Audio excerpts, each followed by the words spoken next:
Gary Dennis Rappaport was born on June 20th, 1950 in Brooklyn, New York. He was the first child of Manny and Phyllis Rappaport. Manny and his brother David owned Damon Creations in Manhattan, New York. They designed and manufactured men's and women's clothing.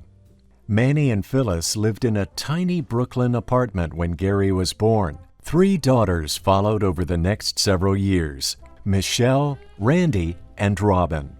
Gary enjoyed his family, friends, and neighborhood throughout elementary and high school, eventually moving on to Syracuse University in 1967. Gary worked in the family business with his father throughout high school and college. Happy birthday, dear Grandpa. Happy birthday, dear Grandpa. My name is Paul Roberts. I was a corporal overseas in the European Theater of Operations in 1943 and 1944. I was in an outfit that transported paratroops and gliders into combat. The medal is really because of my outfit helped free France. When I was over there in September celebrating the 70th anniversary of Market Garden, we were treated royally. Parades, dinners, it was so beautiful because we freed them.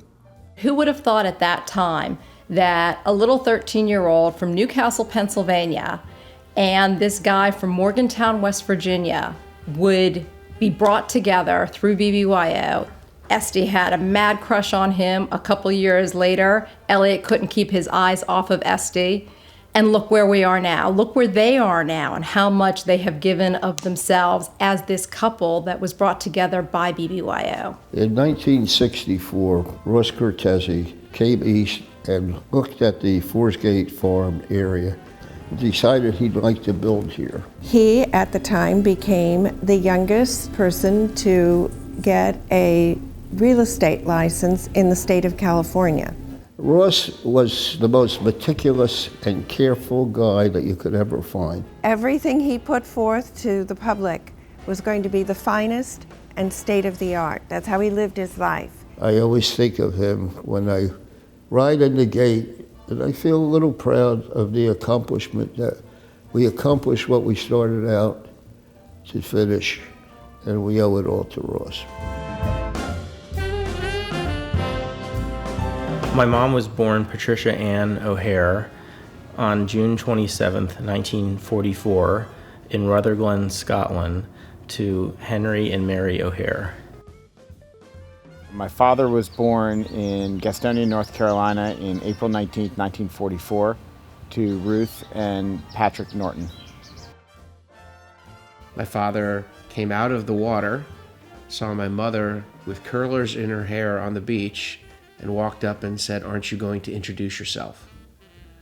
And my mother thought he was very fresh, but thought that he was also obviously someone that she wanted to get to know better.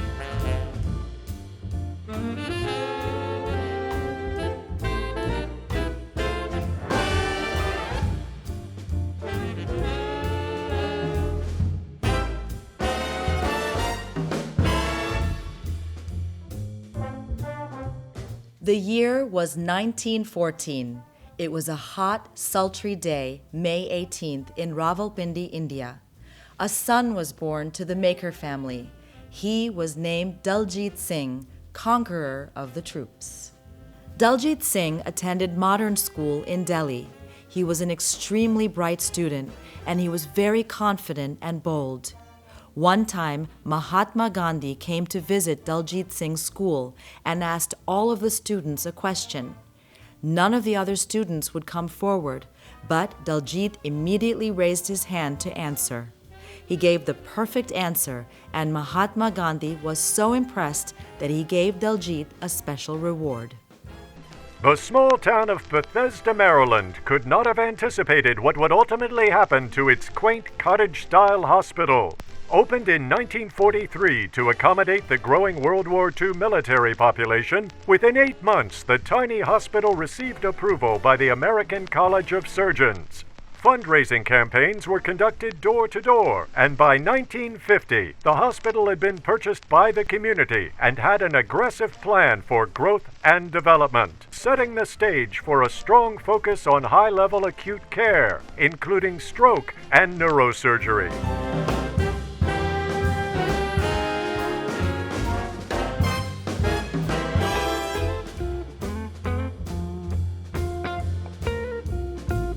Well, his Naval Academy football career has been a big part of his life. He was fortunate to play on a very successful team early in his career at the Naval Academy, and when he left the Naval Academy, he was one of the leading receivers in the school's history. He's always been an athletic guy, always loved sports. He played in the 1964 National Championship game with the Naval Academy as a wide receiver as a sophomore, which was unusual. Not as many sophomores played in that game. We went over to the team hotel, and my father introduced us to Roger Staubach, and I'm sitting there talking to Roger Staubach, and I go to him. So isn't it true that my father made you famous by catching all of your passes? My father's in the background going, I didn't say that. And Mr. Staubach goes, it is true. So it's pretty funny. He's looking, my father's behind me going, no, I didn't say that. You were a great teammate, you're a great friend, and I wish you and Pat and family all the very, very best. Happy birthday, Phil.